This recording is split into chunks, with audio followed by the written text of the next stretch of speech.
Welcome to a special Minisode edition of My Comic Shop History. I am your host, Anthony Desiato.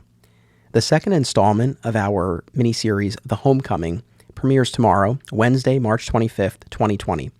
But real-world circumstances, both good and bad, have inspired me to put together this mini edition of the show in order to address what's going on. We are in the midst of a worldwide health crisis. And first and foremost, I just want to say that I hope you and your loved ones are staying safe and healthy and sane during this difficult time. I know many of us are cooped up, have been cooped up, and will continue to be for the foreseeable future. So I just want to extend my best to you and to your families. And I want to thank you for listening to the show generally and to the show in particular. On a positive note, I am extremely proud and excited to announce that My Comic Shop Country, my documentary film exploring the business, culture, and fandom of comic book stores across America, is available now at this very moment to rent or purchase on Apple TV, aka iTunes. If you've been following along on social media, you might know we were originally planning on an April 7th release, but I spoke with my distributor and we decided to move up the Apple TV debut to today, March 24th, 2020. The film will have a secondary release on Amazon beginning April 7th. So that date remains the same for Amazon. So if you were looking to rent or buy via that platform, we're just a couple of weeks away. But if you were planning to watch via iTunes, the moment is now. This is a long time coming, as you're likely aware if you've been listening to the show for a while. I've been talking about this documentary since season 3 of the podcast in 2017. So, to have gotten to this point where we funded the movie via Kickstarter, filmed the movie, edited the movie, found a distributor, and now finally have it out there in the world really just means so much to me. I am immensely proud of the finished product, and I certainly hope that you will watch the movie. Again, if you've been a listener of the show, I genuinely think you will enjoy it. So again, it is available to rent or purchase on iTunes right now, and it will be available on Amazon on April 7th. One of the reasons why we wanted to move up the release, part of it is that, we know people are really looking for ways to pass the time and are looking for content and things to watch and read and listen to. But, on a deeper level, I really think that this movie is needed now, more than ever. This is, obviously, a health crisis, but the economic impact of what's going on is staggering. And comic shops, are among the most vulnerable businesses. As you know from listening to this podcast, the running of a comic shop is no easy feat on a good day, let alone during what we're experiencing right now. So this is an incredibly difficult time for comic shops. One of the things that the movie, I like to think, one of the things that the movie shows and shows well is why comic shops matter, why they're important to so many of us, what they have the power to do in terms of nurturing and cultivating community and providing spaces for people to go and gather. If nothing else, I think that comes across in the movie, and I think that's a message that needs to be seen and experienced, right now more than ever. We want our comic shops to survive, and to whatever extent this movie can shine a light on our comic shop community, I think that's what's needed right now. On this note of comic shops, one of the things that's actually been inspiring in the midst of all of this is how shops have been adapting and innovating in order to stay open, stay in business, and meet the needs of their customers. I've seen shops offering curbside pickup and delivery and e-gift cards and special sales and more. And I really commend these shops for implementing these measures. And for our part, as collectors and fans and customers, certainly the health and safety of our families is paramount. But I would implore you, if you do have the means and the inclination to reach out to your local comic shop and ask how you could help, I'm sure they would appreciate it. I'm sure they would be happy to take your call or answer an email or Facebook message. And, it's the sort of thing where if you're a listener of the show, chances are there's been a shop in your life at some point, hopefully currently, that has meant something to you, that's been a part of your routine, that's provided a place for you to go and express yourself and share your passion with like-minded folks. I know, for me, as you know, I've certainly had that experience. And, talk about crisis situations. Back in 2012, in the aftermath of Hurricane Sandy, my family's home, the tree fell across the roof. And on top of that, and no pun intended, we were without power for 10 days. And this was when Alternate Realities was still open. And though I wasn't working there regularly, I still had my key to the store, and I essentially camped out there. Most nights I would go there after hours, after Steve locked up, and I would, catch up on my television shows and use the Wi-Fi and send emails and all that. And, I really appreciated that. That's a very extreme example, but, our shops have been there for us in all kinds of ways. And so if there's any way in which, maybe we can return the favor now, I think that would be a thing to do. As far as how this health crisis may or may not affect this cycle of my comic shop history, I wanted to sort of lay out where we are right now and what we're looking at over the coming weeks and months. So as you are likely aware, especially if you listened to part one, and thank you to everyone who did listen. We got a lot of really nice feedback, which I greatly appreciated. People seemed to enjoy our debate over whether a warehouse space should be called a room or a unit. So the fact that people got a kick out of that delighted me. So thank you for listening to part one, and thank you for the feedback. So if you listen to part one, you know that the thrust, our theme for the Homecoming is alternate realities, temporary return to action as a vendor at Undiscovered Realm Comic-Con at the Westchester County Center in White Plains in early June. That's what we're talking about primarily over these 8 episodes. As of now, the convention is still on the books. I've spoken with Chris Wilcock, the organizer. He's actually on the next episode of the podcast, part 2, which you'll hear tomorrow. We did record that a few weeks ago before the coronavirus situation escalated to the point that it has. So please keep that in mind when you're listening to the episode. But everything we recorded still remains relevant. I think Chris's feeling is that the convention is far enough out in June. The hope is that the convention will occur as planned. So that's the assumption we're operating under. We certainly hope that the convention happens. We hope it can happen and that it can occur, in a safe way, and that alternate realities can be there. That's the ideal scenario. And that's the assumption we're proceeding under. If and when that changes, we will address it on the show, and it'll be part of the story that we're telling. As far as literally the episodes and the recordings, I learned long ago from Steve Odo to always keep a backup for the backup of the backup. So parts 2, 3, and 5 of the Homecoming are already recorded. I did have to push a couple of recordings that I had planned for mid-March. But again, I have 3 episodes in the can, parts 2, 3, and 5. Part 4 is, I came up with an idea. It's going to be something a little different for the show. It's going to be a solo episode. But I came up with what I think is a cool idea. And if you're an Alternate Realities fan and a Steve Odo fan, I think you'll like it.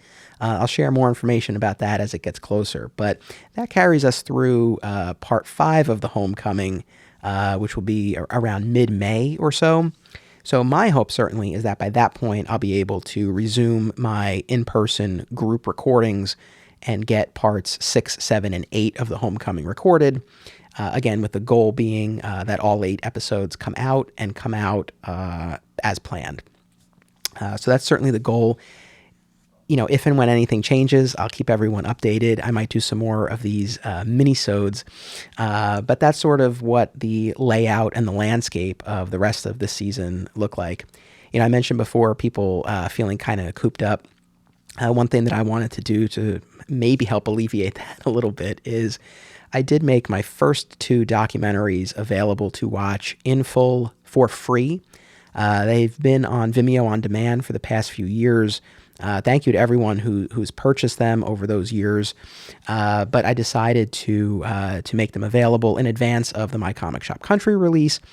and also recognizing that, people were looking for things to watch. So My Comic Shop documentary and By Spoon, the Jay Mizell story, are both available. You can find them on the My Comic Shop History and My Comic Shop Country Facebook pages, on Vimeo, or on the Flat Squirrel Productions website. So if you've never seen those movies, or if you have, but you want to revisit them, please feel free to take advantage and watch them now. They are certainly not required viewing before watching My Comic Shop Country. Each project is standalone. But one of the things that I've been thinking about recently is that, for those folks who have been following along, who watched My Comic Shop documentary and listened to the podcast and now watch My Comic Shop Country, specifically with respect to alternate realities, I think you really do get quite an arc. So for those of you who have been along for the ride, you have gotten a long view of the AR saga, and I certainly hope you've enjoyed it. One thing I would ask, specifically with respect to your viewing of My Comic Shop Country, if you enjoy the movie, please consider leaving a rating or review on iTunes. It really does help a lot to make the movie more discoverable for other people, so that it shows up as a suggested item and that it comes up more readily in search results. So again, if you enjoy the movie, again, please consider taking a moment to leave a rating, or if you're really feeling generous, to write a few words as a review. And if you don't enjoy the movie, just keep it to yourself. But I would really appreciate it. And, any and all shares and mentions on social media are greatly appreciated. I created new dedicated handles for the movie. It's My Comic Shop Country on Facebook, My Comic Shop Country Movie on Instagram, and My Comic Shop Doc on Twitter. So, feel free to tag away. And beyond social media, if you have people in your life who you think would enjoy the movie, please share it with them. But above all else, I really, really hope that you enjoy the movie. And I thank you very much for your interest in this over the years and for your patience and your enthusiasm. This really is a big day, a momentous day in the history of Flat Squirrel Productions. Obviously, I wish it were under better circumstances, but this might be, the sort of thing that we need right now. And, hopefully for the 85 minutes that it takes you to watch it, hopefully it allows you to sort of look beyond the circumstances that we're currently in. And hopefully it distracts and entertains and might even make you feel something. So again, I hope you enjoy the movie. Now I am very happy to present a special little treat. Sean Hendricks, the new owner of Fat Moose Comics in Whippany, New Jersey. He's going to be my guest on parts 3 and 5 of The Homecoming. Part 3 is actually going to be a commentary track for the documentary, so that's a very cool episode. And then in part 5, we're going to talk all about how he became the owner of Fat Moose. So there are 2 full episodes coming up with Sean Hendricks, but right now I'm very happy to present just a short conversation with Sean as we celebrate the release of My Comic Shop Country. Enjoy. I'm very excited to welcome back to the show, for the first time as owner of Fat Moose Comics, Sean Hendricks. Well, hello. Congratulations on your new role here at the store. Thank you very much. It was a very sudden and unexpected, but necessary transition. I could not be more excited for you, and you're actually going to be back on the show, and we are going to talk all about how this came to be and what it's been like for you as the new owner of the shop. Oh, what a tale that will be. But today, for this episode, this is an episode that in a lot of ways, I've waited years to record. So officially now, My Comic Shop Country is available digitally to purchase or rent on Apple TV, aka iTunes. So the film is out there. It is available. As you're listening to this, I hope many of you have already watched it or are planning to watch it. And I hope that that you enjoy it. But, this is really, like I said, the culmination of a years-long journey. I won't take you all the way back to the death of Superman. We won't go that far back. But, this, honestly, the genesis for this really was like the tail end of 2016 for me, heading into 2017. Because I was finishing up season 2 of My Comic Shop History. We had talked about collecting. And I was really trying to figure out where to go next with both the podcast as well as my filmmaking endeavors. And that led to this idea of visiting other stores with both the podcast and then eventually a documentary film. And, so from 2017 on, it was really about, we did the whole season of the podcast, visiting other stores, laying the groundwork, building up to the Kickstarter campaign, running the successful Kickstarter campaign. And I remain grateful to everyone who contributed to that. And then getting into the production and post-production of the movie, the screenings, trying to sell the movie, ultimately, finally, thankfully, finding a distributor, getting the movie out there. So it's really been, a few years. And a lot of hard work, not digging ditches or laying brick or anything like that. But, it has been a tremendous amount of time and effort. Well, that's on top of, being married and having a real job, a quote unquote real job, and also now having a child. It's a lot. I don't know how you do it, sir. That's a perfect segue, because I want to thank you, for all of your participation and enthusiasm and support for both the podcast and the documentary. I don't want to, I don't say this at the expense of anyone else, because we have had, a bunch of other people who have participated in the promotion, and I appreciate it. But, you've really gone above and beyond. You spearheaded the Jersey screening that we had back over the summer. Yeah, that was a fun time.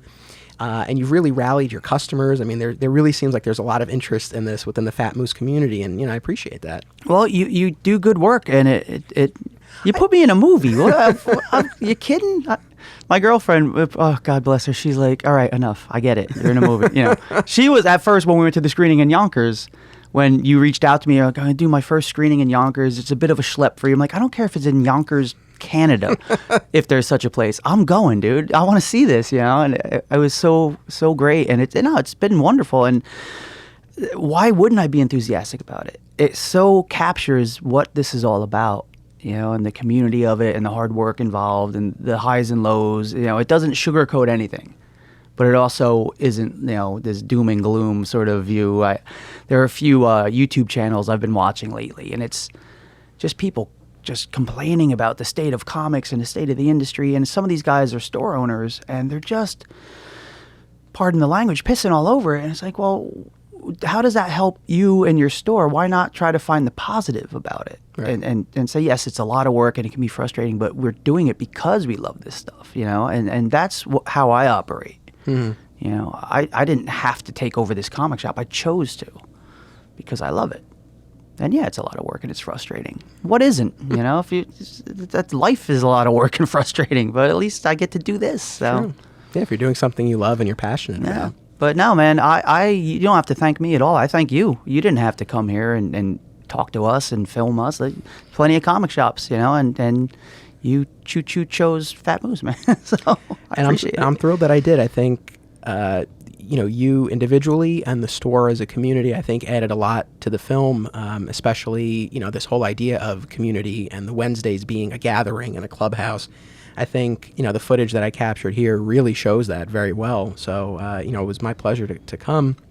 And amidst all of your, promotion and rallying the customers, you've started this movement to release the Hendrix cut. What is this? What is this Hendrix cut? Hendrix cut. Well, look, I know you're a big Zack Snyder supporter. I believe that his movies have been unfairly maligned. Okay. And I do support his vision of the DC universe, and I would love to see his cut of Justice League. Right. So that's what this is all predicated on. That when Joss Whedon took over, made a lot of changes, and everybody kind of rallied like, oh, release the Snyder cut. Somewhere there exists the Snyder cut. So I just had the brilliant idea one night of like, well, there's got to be more footage of me that Anthony didn't use, and how about the Hendrix cut? And I jokingly said to some customers and stuff like, we got to start a hashtag, release the Hendrix cut, where it's just all the unused footage of me. And a few people started posting it online, like hashtag release the Hendrix cut. I was actually going to start a petition, and just as a joke, to make it an obvious joke. I don't want people to think I'm really that about myself. I'm not. I'm really not. But I just thought it'd be a nice tongue-in-cheek way to draw attention to the documentary. Just be like, who is this clown who really thinks people want to see just 2 hours of him pontificating? No, it's very when you ran the idea by me, I was like, no, that's really funny. I said, yeah, my only concern is people thinking that this is a real thing, but but no, it's been really funny. The ironic thing is though that I used a lot of your footage, and as far as the footage that I shot at the store, like that Wednesday in action, there's not a ton on the cutting room floor, really. You know, I mean, a lot of those interactions and everything are represented in the movie. I mean, yes, as far as your interview that, we recorded, we filmed for like an hour. I know. Only a few minutes are in there. So there is more interview footage. But, what a perfect segue. On the My Comic Shop History Patreon page, I have been posting unused interview footage from the documentary. There isn't any of yours up yet, but everyone will eventually be represented in these unused clips. More me? More you? I don't know if I ever told you, when we came to the screening, Nicole and I had no idea how much I was in it, if I was in it. Oh, right, yeah. And so anytime I showed up on screen, I just froze up like, oh, don't say anything stupid. Oh, God, oh, God, oh, God. And then my little segment would be done. I'm like, oh, okay, that was, I can live with that. And then I thought, okay, that's probably it. I'm probably not in it anymore. And then I'd pop up again and I'd be like, oh, there I am again. Oh, God, don't say anything stupid. And then that would pass. And I'd be like, okay. So after a few segments with me, I'm like, all right, that's got to be it. That's plenty. That's plenty of me. But then in the back of my mind, my ego's like, maybe one more. Maybe I'm in it one more time. So it was edge of my seat viewing the whole time because I had no idea. I had no idea what I was in for. Well, I guess we'll get into this when we do the commentary. But that was the interesting thing in structuring this movie because from the very beginning, this was never meant to be a series of profiles on different shops. So it was never going to be like, okay, now here's the Fat Moose section, and then here's the Acme Comics section. But the way it sort of worked out, there are certain stores that kind of carry the ball a little bit more during certain segments. But then there are people, and you are one of them who kind of pops up throughout because you speak to different aspects that are covered in the movie. Amazon and iTunes, that's impressive. They're going to end up on Crackle or Crunchyroll or something like. This was the last thing that I'm glad you mentioned that because I wanted to say, in the past I've self-distributed my movies through Vimeo on demand. Nothing wrong with that, but. The first time that I saw the movies page on Apple TV back in March, I didn't know if it was up yet. And I said, let me just take a shot. I knew the distributor was in the process of submitting it. And so I said, let me just search for it. And it came up. And it was really kind of surreal. As someone who uses that service to watch movies all the time, to see something that I made there was really a powerful moment. And, going back to this journey, it was nice to really see like, okay, we made it. Now, of course, we hope that, people gravitate toward it. That's well received. But, the reaction is the reaction. But to have gotten to that point really means the world to me. How many times did you go and look at that screen of pre-order for the movie? Just a few. Just a few. All right. Just a few. Made it your screensaver? No. No, congratulations, sir. Thank you very much. Welcome to the big time. My thanks to Sean for participating. He'll be back later in the season. Thank you all for listening to this minisode. Remember, My Comic Shop Country is out today on iTunes. My Comic Shop History is back tomorrow, March 25th, with part 2 of The Homecoming featuring Chris Wilcock. I hope you'll tune in. Don't be a flat squirrel.